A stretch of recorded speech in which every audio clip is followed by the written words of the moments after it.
आमाहरू तङ्ग्राहै नाची खाँदै टोली आउँछन्। कौराहाको थालमा एकजना प्रमुख गायक हुन्छ।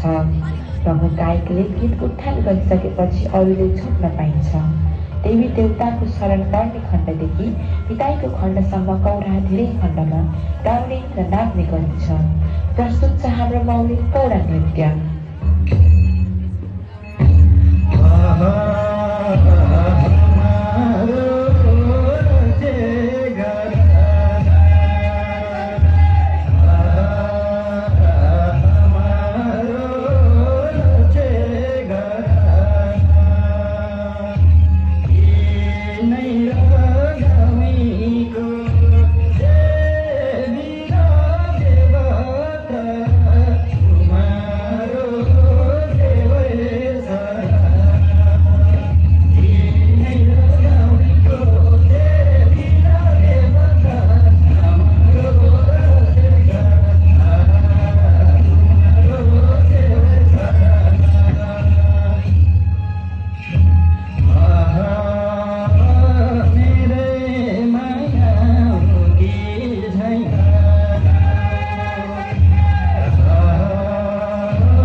सबैले ताली बजाइदिनु हुन म हार्दिक अनुरोध गर्दछु। अब भने म मन्तव्य